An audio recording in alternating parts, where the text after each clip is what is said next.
Yo, what's up? NFL Week 10 bets.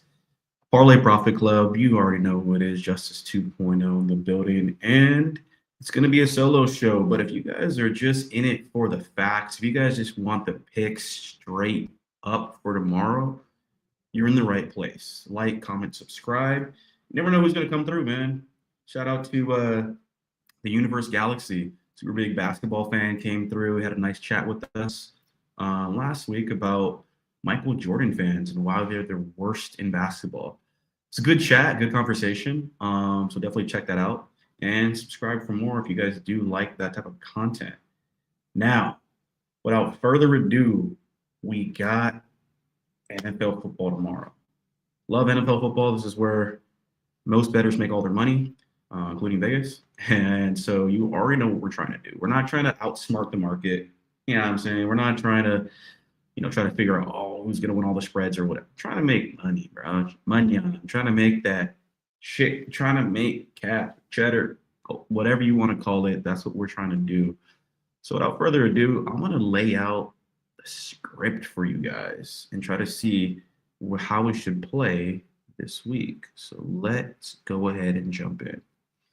Now, before I actually start to jump in, let's just backtrack a little bit, see what happened, learn from our past so we can predict our future, if you will. Okay, so what happened last week? So last week, week 9, we can see that, look at this, bro. A historic underdog week. You know, if you guys have been following the show, I called an underdog week on week 8. I was wrong. Favorites crushed again. But this week, the week literally after I called that, we had a historic underdog week. I just want you guys to see too, like, look what sort of led the underdog week. A huge blowout on Thursday night football. Interesting, right? Prelude to the underdog week. Now, Niners were not an underdog, right? Do know that for sure. But Chargers, the Titans covering, definitely an underdog. Vikings winning, underdog, clearly. Falcons covering, underdog. Colts, Steelers. Steelers winning this game, definitely underdog team. Colts are like the number 1 team in NFL at that time. And so on and so forth. What's his name? Caleb Williams winning a shootout. That was crazy. That was wild. So you could just see, like, we had a historic underdog. The Rams are probably the only team that people have faith in that actually did their job. But they were playing one of the worst teams in football, so not too crazy. Oh, here we go. Panthers beating the Packers at home. Bruh. The Bills, I forget what the lines were here, but it was crazy heavily favored for the Chiefs. Bills mopped them up, and the scoreline does not tell that story. Seahawks crushing on Sunday night. That made sense. And then Monday night, this is a game I remember my friends were going back and forth on this. Everybody was on the Cowboys. Cowboy, greatest offense in the world. Cowboys, Dak Prescott, MVP conversation. These guys got boat raced with all their supposed talent that they have at home, Monday Night Football. So this week, we have Raiders Broncos leading off Thursday night.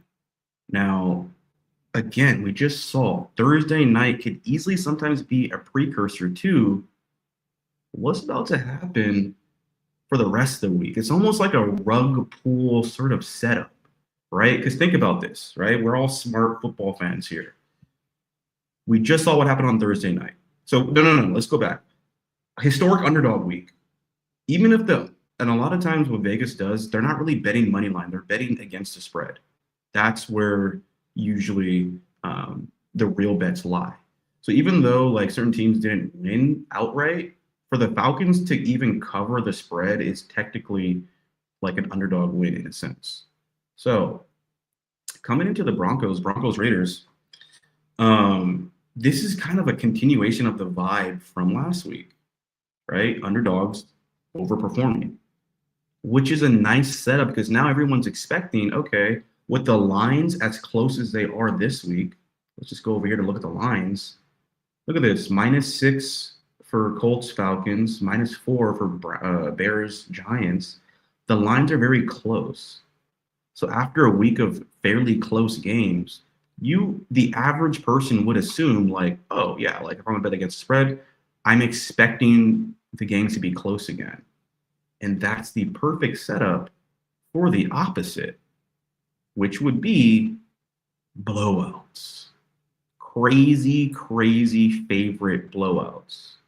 Oh, Justice, that'll never happen. Oh, really? Let's go past week 9 into week 8. Just 2 weeks ago. Jets went outright, but how many other blowouts do you see here? Just me, I'm not even going to go over the game. Just look at the scores, right? I think the Colts were like a -14 favorite at this point in this game. They covered that shit massively. And that's my point. So again, this is a week where if you were just eyeballing all these games and then you saw these lines, you would just automatically assume, oh yeah, okay, okay, it's close games, and that is the rug pull. That is the setup. So this isn't even going to be that crazy of an episode. This is just going to be somewhat of a short show because it's going to be pretty obvious to me what's about to happen. And if you want a sort of a precursor, a sort of tipping of the cap, if you will, for okay, it's what this dude is saying about to actually happen. Look at this game. Look no further than this game here. Let me see if I can. The Falcons Colts game in whatever London or whatever. This game, if the Colts cover this, just book it. You're going to see most of the teams cover. All the favorites are probably going to cover, most likely. I wouldn't necessarily bet against the spread. It's a little bit more challenging to pick and choose, okay, which exact teams are going to be it. But if the Colts cover this thing, you can just basically bank in almost every money line cash in. So let's just go ahead and pick the ones that I feel are going to be. Here we go. That's one right there. Going to be the most likely to hit. So the first one is going to be, get the color I want, the Colts. Colts are playing a Falcons team that legitimately the Falcons are Jekyll and Hyde, but if they're on the road, Hyde. They are one of the worst road teams. It's kind of just odd how bad they are on the road. Now you're going to be playing in Berlin, and you're playing legitimately one of the best teams in the NFL right now, who's coming off a loss, right? An upset loss. Expect a bounce back here, big time. I wouldn't be surprised if we saw a very similar game to what Rams Jaguars was back in England, where the Rams just crushed these fools to the point where like you were like, dude, why was the spread so? The Rams were -3 going in that game. They won by like 5 touchdowns or something. One of the worst games Trevor Lawrence ever played in his life. I expect something similar like that to happen here. Colts have a great run. They're good everywhere. So, and if they blow them out, expect that to continue to be the case. Then we have Bears Giants. Now, Bears again should easily cover this. This is going to seem close because Caleb Williams is nobody knows how to feel about Caleb Williams, but we're all on the fence about him. Because we're on the fence about Caleb Williams, it seems like this game could be closer than it actually will probably end up being. Caleb Williams struggled against the Bengals with Joe Flacco. Old man Joe Flacco at 40 years old is in a shootout with Caleb Williams for a 40-plus point game on both sides. So it seems like Jackson Dart should be able to keep this close, and that's the rug pull. The Giants actually have a lot of offensive linemen injured, and without Scadaboo, without Neighbors on the road, Caleb with a decent coordinator for the first time in his life, coming off a decent win. The Bears defense is actually pretty, like, I think they're top 3 in takeaways. I can easily see them covering this, and they probably will. This is one where I'm pretty safe on this. Moving on to Ravens, Vikings. Vikings, another one of those Jekyll and Hyde teams, especially with McCarthy at quarterback. Now, the thing about McCarthy is he won during a historic underdog week. Now, I'm expecting the narrative to flip. So not only does McCarthy have some key injuries to worry about, but there's no real key injuries for the Ravens in terms of the guys who are out are still out, right? So whoever was on injured reserve, fine. But I'm talking about whoever played last week. There's no like new injuries. So whoever's in the Dolphins game, that's who's playing this game. So the Ravens have no new people who are just not going to show up. That means Lamar is going to be back, Zay Flowers, Derrick Henry. Everybody's going to be back, and you have McCarthy at home as a dog. Usually dogs at home, they tend to cover a lot, but this week I expect the Ravens to crush. The Ravens also have to win this game. They're in must-win mode. If they lose this game, they're probably not going to make the playoffs. Let's just be honest. So Ravens with Lamar and all their pieces on the offensive side against technically a rookie quarterback, go on Ravens. Saints, Panthers. Now, again, the Panthers, more so Spencer Rattler, is just a bad quarterback. If you just bet against him every week, you will probably win 99.9% of your bets. Now you're talking about playing a Panthers team that, for whatever reason, these dudes are low-key undefeated at home. They just lost to the Bills at home, but they lost to Josh Allen off a bye week after having a back-to-back losses. Of course, the Bills were due for a win. And then I think that I don't even think Bryce Young played that game. I think it was Andy Dalton. For whatever reason, Ricky Dowdle at home, running game, competent defense. The Saints will find a way to lose this game. I don't care how close the game is. The Saints will find a way to lose this game. Spencer Rattler will do something stupid. Actually, I think he got benched. I think he got benched against the Bucks game after one of the Bucks defensive linemen literally just swatted the ball out of the air, caught it, knocks Spencer down, and then runs it in for a touchdown. So we going Panthers here. We got Bills, Dolphins. This is going to be an interesting game. This is one of the games that I do expect the Dolphins to actually cover the spread. Right, so the Dolphins legitimately can score points. There's some injuries on both sides, so Bills should easily win the game, but Dolphins probably cover the spread. Browns, Jets, awkward game.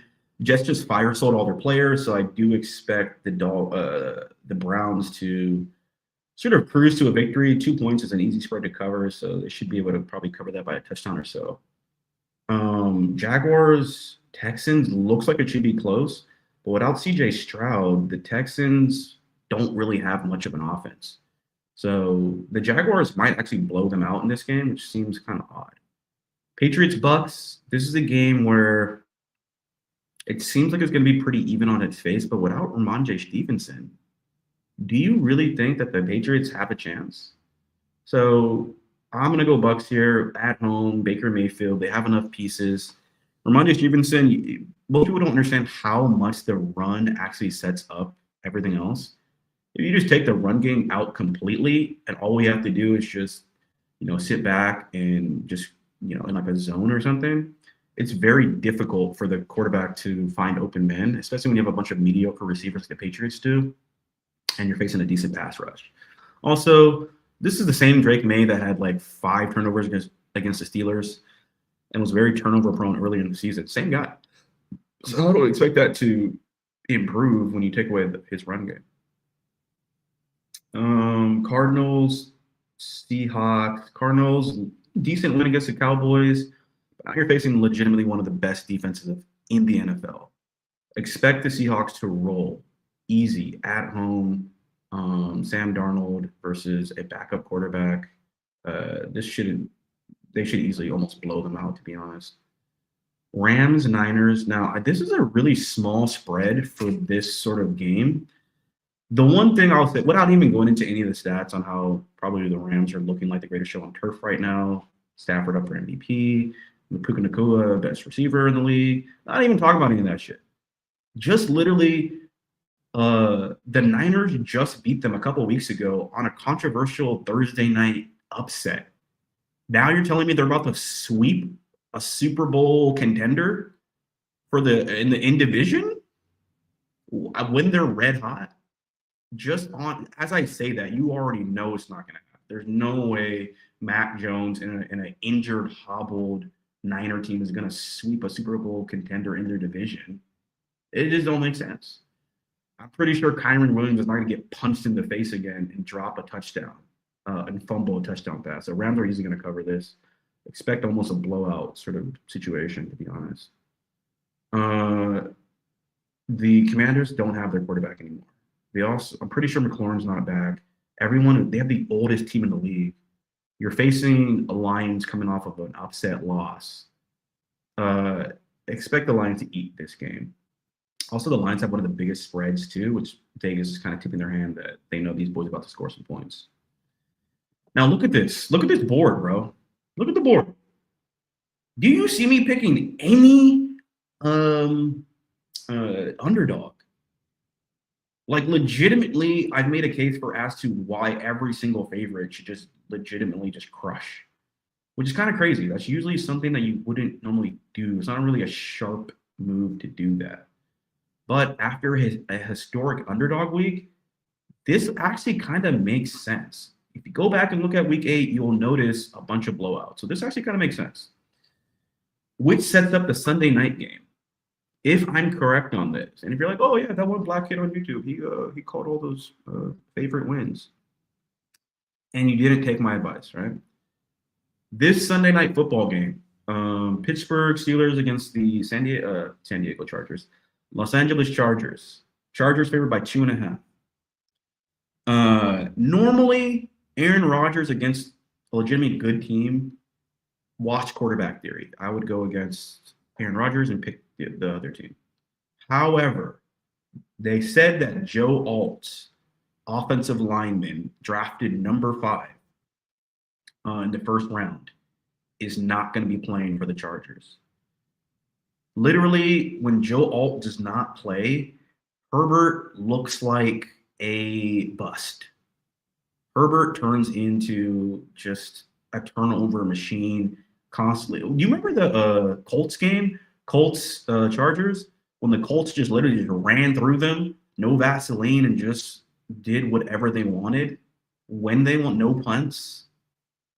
That's what I feel like this game's going to look like. It's weird to say that because the Steelers don't seem like they have the capability to play how the Colts played, but without Joe Alt, man, if that dude is out, it's a wrap skis. There's nothing that the Chargers can do.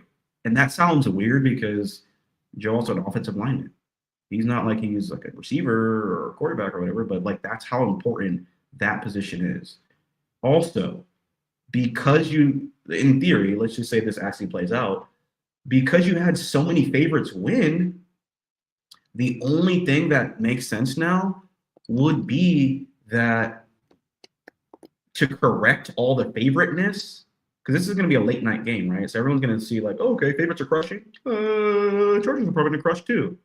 And that's when you see an upset victory, underdog, Steelers actually get it done. Aaron Rodgers in LA puts on a light show and just turns back the clock and looks like MVP Rodgers. Also, Rodgers, I think this is like back-to-back primetime games for him. Last primetime game, you saw what happened. They didn't call the offsides play. They rug pulled my guy. Everyone saw it. They just let it go, and they basically set up the Packers to win. This is his get-back game. This could be his spot where he gets back. He's back in the limelight again, and he gets his shine. He lost to the Bengals, Joe Flacco, in overtime in Thursday Night Football. You lose to the Packers, your supposed get-back revenge game, whatever. The referees literally set you up. And then now you have a third chance. Third time's the charm, bro. You're in LA, Sunday Night Football. Supposedly, most of the favorites are winning that day. And now guess what? The one underdog to win, Pittsburgh Steelers, Aaron Rodgers, somehow, some way, just run roughshod. And people start to question whether Justin Herbert is really that guy. And that's basically my Sunday slate, bro. Any favorite you see above in the early slot or even the afternoon slot, expect the money line to hit. Some of the bigger, I do expect a lot more of the bigger spreads to hit too. Colts here, Bears, Ravens, uh, Panthers. This one, the Bills one, I kind of question that one a little bit. Browns, Jaguars, Bucks. I can see this game being a little bit closer. I probably would hesitate that they would actually cover that. This could be a cover, and then this will be a cover as well. That makes sense. Usually against the spread, it's not like it's percentages, right? So like if 30% of the underdogs cover, that comes out to about, for let's just say 12 games out of 12 games, 30% is about 2 to 3 teams. What do I have here? 2 to 3 teams covering. So you have Pittsburgh. If you want to bet the spread, you got Pittsburgh. Let me see if I get the right color here. We got Pittsburgh, we got Cardinals, and we got Dolphins. Those are the teams that I have the most confidence in covering their spreads. Pittsburgh went outright. That's 3. All the other ones go the favorites way. And then the Monday night game, I would probably, if this is correct, I would assume that, oh man, this is like a coin flip odds at this point. I already know. I've looked at the spreads and the money line, or the money in general.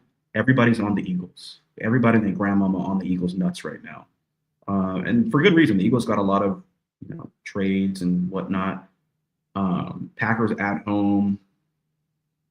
Micah Parsons. It's going to be a good game. I'd probably lean Packers here just based on the week. If you're telling me if you're telling me that, yo, this is going to be favorites week, then I'm not picking an underdog to win outright, especially a public dog to win on Monday night. Why? If we look back historically, Monday night kind of tends to confirm the sort of status quo of the week, right? Sunday night tends to go against the status quo.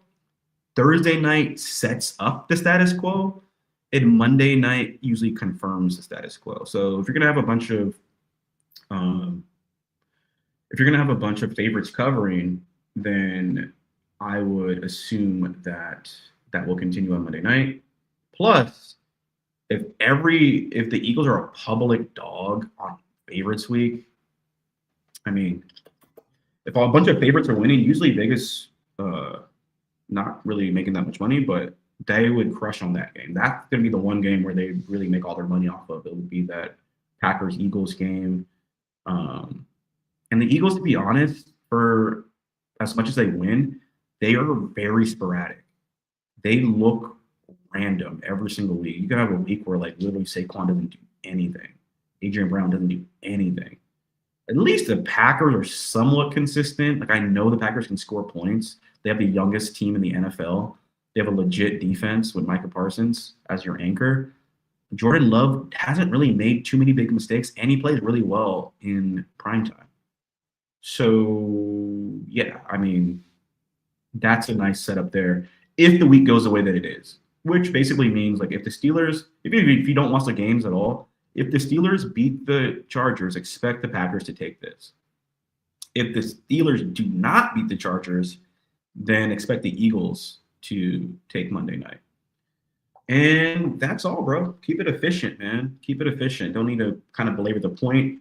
Let's just spit out the picks. Let's spit out the picks. This is going to be a great week to do some teasers, favorite teasers, right? Tease them down. Put them in some parlays. Because we should have a lot of chalk. And chalk the odds on chalk doesn't really pay out that well, which is why parlays make sense. So I'll probably do some 3-teamers, 4-teamers out here. I may even do like a Hail Mary 8-teamer or some shit because of this. And then expect Sunday night to be your recovery spot. Expect that to be the bounce back spot where if you do see a lot of chalk just cover throughout the day, expect the Steelers to get it done against the Chargers, no Joe Alt. And then if all that plays out well, Packers clean it up, solidify it, disappoint everybody's fucking Super Bowl darling, a bandwagon team, all their trades and whatnot, and then we cash out. Get out of Dodge and get ready for next week. So if you're not already subscribed, like, comment, subscribe. Only channel out here really breaking down the narratives, the actual script. So many bullshit pages on Instagram. Oh, I got the script. I got the script. The script is a lot more macro than you probably think. It's not game by game or whatever. It's a lot more macro than that. And it's not just about making money. Oh, the money's on this side. Oh, so let's bet the other side. Oh, let's just bet the side that that would cause Vegas to win all the money. It's not that simple. The game's a lot more macro than that. There's a lot more sort of advanced psychology happening where they're trying to manipulate public perception across the board, because this is a never-ending game cycle. This is the NFL Pro Wrestling Championship. Do you understand? NFL Pro Wrestling Championship. It's not just about, oh, is Vegas making money? Oh, why would that's not great. So this is the only channel where you're really going to see, like, okay, this week, we had to, bro, I'm talking to Triple H right now, right? This is the kind of thing we're trying to do. So if you like that kind of content, you like that perspective that's coming in, if you're getting some actual wins under your belt from the content, tell your friends, tell your mama, like, comment, subscribe. Justice 2.0. We'll see you guys next week, and actually Monday probably, to recap and hopefully react to some games.